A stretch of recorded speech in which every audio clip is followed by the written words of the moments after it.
Welcome again students. Last time we talked about legislature along with its different types means parliament, its two houses and with one example of office memorandum. Today we will approach to the next topic of this chapter, that is the union executive. First of all, you should know what is the meaning of the word executive. Executive basically a body of person having authority to initiate major policies and implement them on the basis of the constitution and the laws of the nation. Is it clear to everyone? Then means basically executive implement all the policies, and there are two type of executives that we will read in next slide. Yes, political executive and permanent executive. As you can see on your screen also, first one is political executive, then permanent executive. If we talk about political executive includes all type of leaders like prime minister along with its council of ministers, president, all will come under political executive. These are also called temporary executive. What is the reason behind it, that I will tell you in this point now. Next is permanent executive. Permanent executives means those executives, those once selected, they will remain on their post till the age of retirement. So one by one, look at the difference of political executive and permanent executive. First point is executive who are elected by the people for a specific period are called political executive. You all are aware about this thing, that our leaders are elected by people only for 5 years. But the permanent executives, they are salaried with civil servants who are appointed for a long time. Means once they are appointed, then they remain on their post till the age of retirement. All the officers, civil servants will come under permanent executives. Then political executives include political leaders like prime minister, council of minister. On the other hand, permanent executives include IAS, IPS and IFS officers.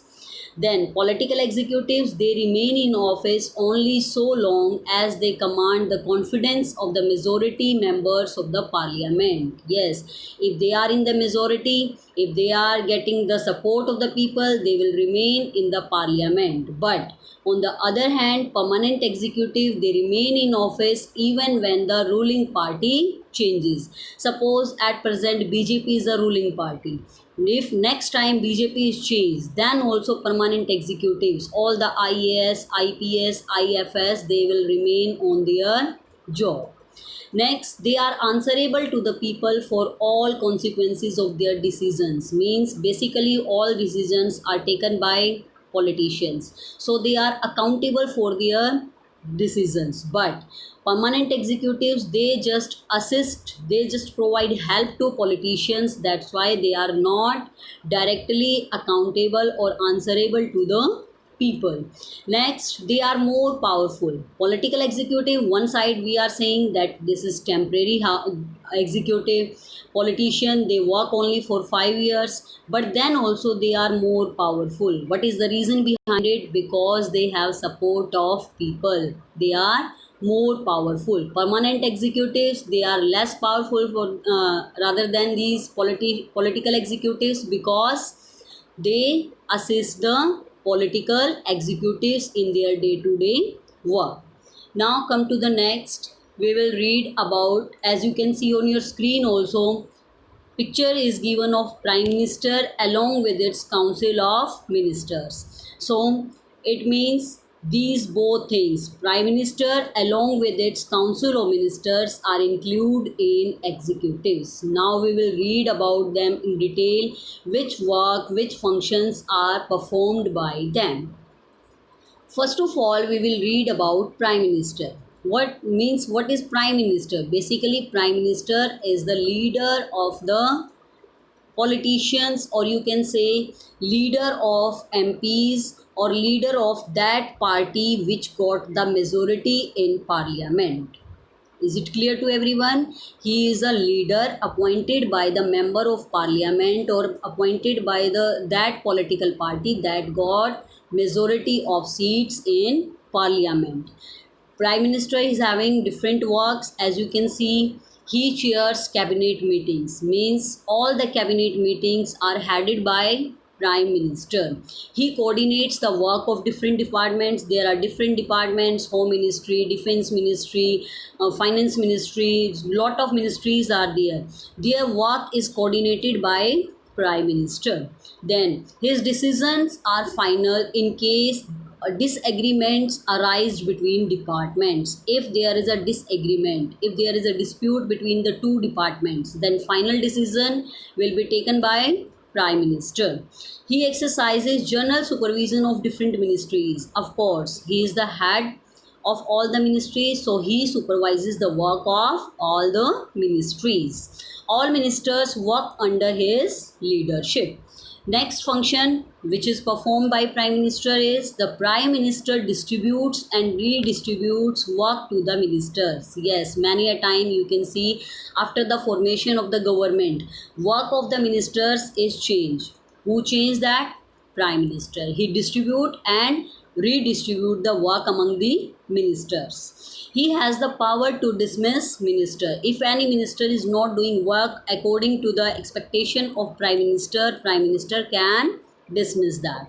When the Prime Minister quits, the entire ministry quits. Yes, this is also very much important thing. They swim and swing together. This is a very famous saying about these Prime Minister and the cabinet ministers. They swim and swing together. If Prime Minister quit, the entire ministry have to quit.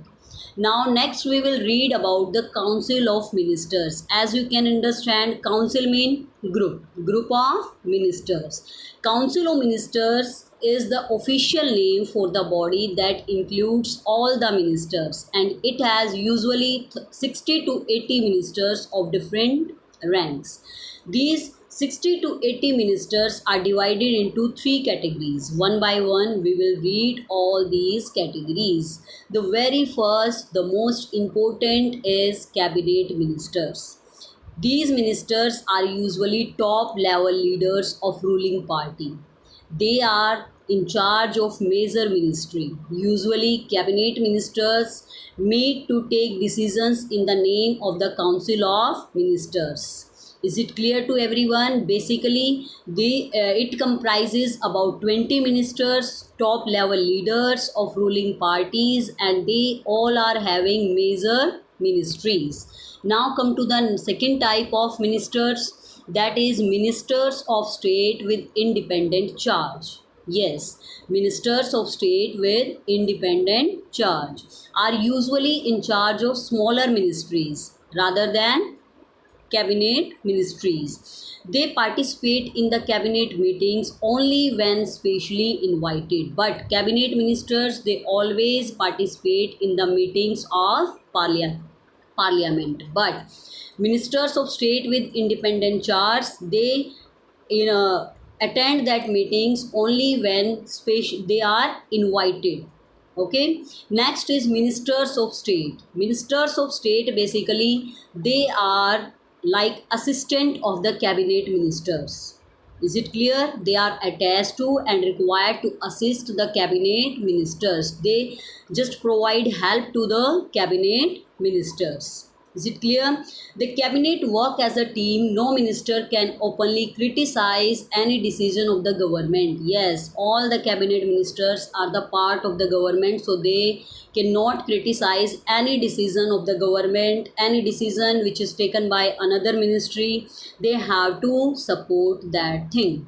Is it clear? So far what is done by us? Today we start our topic with the executive. First of all, I told you the meaning of the executive. Then who are included in executive? There is two type of executive. One is permanent executive. Second is political executive.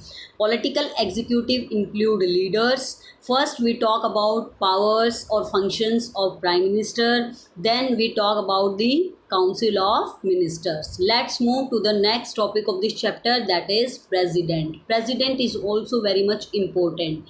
Why President is also important? Because any law can be applicable, or any law can be passed only after the signature of President. President is also a part of the legislature as well as the executive. It is also a inseparable part of the parliament. Yes, now we will read election procedure of the President of India. The President of India is not directly elected by the people. You must be aware about this thing. Like our Prime Minister of India or other cabinet ministers, they are directly elected by people. But President of India is indirectly elected person. He or she is elected by the MPs, member of the parliament, and the members of assemblies, means MLAs. MPs and MLAs, they cast their vote to elect the President of India. Next, we will talk about the powers of the President of India. If we talk about the President, means its post, he is considered as the head of the nation, but he exercises powers in a nominal way.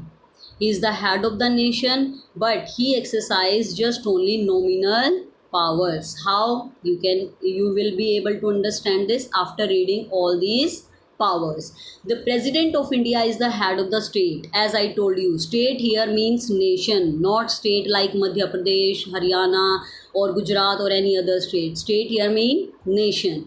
He is the head of the nation. Prime Minister is the head of the government, not the nation. Remember this point also. Prime Minister is head of the government and President is head of the state. He exercises only nominal powers. He is like the Queen of Britain. You know this thing. Maximum part of our constitution is taken from that constitution which was made by Britishers. So post of president is also just like Queen of Britain. Maximum works which are performed by president are ceremonial.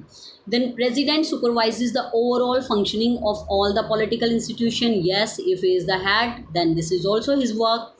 All government activities take place in the name of the president. All laws and major policy decisions of the government are issued on his or her name. All major appointments of our country, like Chief Justice of India, CJI, the judges of the Supreme Court, the High Court, governors of the state, election commissioner, ambassadors, all these people are appointed by president. Then all international treaties and agreements are made in the name of the president. The president is the supreme commander of the defense forces of India. After reading all these powers, you must be thinking about this thing that president is having all the powers, means he can do each and everything, but this is not true. There are few limitations also on the functioning of president. As you can see in this slide, that limitations of the powers of president. Which are the limitation? The president is the head of the state and not the head of the government, so he exercised only nominal powers. He exercised all his or her powers on the advice of prime minister along with council of ministers. Then the president can ask the council of minister to reconsider its advice. Many a time what happen, if any law is passed by parliament, president what can do? President can send it again for the reconsideration of this law. But if the same advice is given again, if the same law is passed by parliament again, then the president is bound to act according to it. Means now president has to follow that law, has to sign on that law. It means just only president can delay for some time but can't means cancel that law which is passed by parliament. So students, let's put together everything we have talked about thus far. I start this topic, today's topic, I start with the executive. I explain you meaning of the executive, then two types of executive, political executive and permanent executive. Then we talk about the powers of Prime Minister, who is the head of the government, along with the Council of Ministers. Then we talk about the President. President is the head of the nation, and along with its election procedure, main powers or functions, and which are the limitations of the president. In next video, we will talk about the final topic of this chapter, that is judiciary. Thank you. Have a nice day.